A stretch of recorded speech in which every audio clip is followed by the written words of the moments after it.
masaya daw maging mahirap. Kailan pa naging masaya maging mahirap?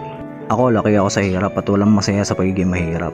Walang masaya sa pagiging kapos. Kapos ka sa pambili ng mga gamit, pambili ng laruan, pambili ng pagkain, kapos sa panggala, pambili ng mga bagong damit.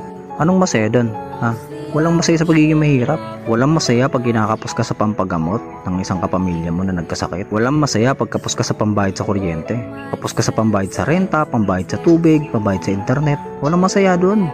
Kung totoo na masaya maging mahirap, bakit halos lahat tayo nangangarap na umasenso? Pero laki ako sa hirap. Alam niyo ko nung katotohanan, hindi masaya maging mahirap, pero madali makahanap ng kasiyahan pag mahirap ka, pag laki ka sa hirap. Pag lumaki kang kapos at salat sa lahat ng bagay, madali mo ma-appreciate yung mga bagay na dumarating. Kaya pansinin nyo yung mga mahihirap, pakunti-kunting achievements, may celebration agad. Bagong cellphone, masaya. Bagong damit, masaya. Bagong motor, masaya. Nakapagpagawa ng maliit na bahay, masaya. Yun ang buong katotohanan ng pagiging mahirap. Yun ang katotohanan pag lumaki kang kapos sa mga bagay-bagay. Mabilis mong appreciate yung mga blessings na dumarating. At hindi mo iti-take for granted yung mga biyaya kasi hindi ka lumaking sagana. Ulitin ko, hindi masaya maging mahirap, pero madali sumaya pag laki ka sa hirap. Yun ang totoo.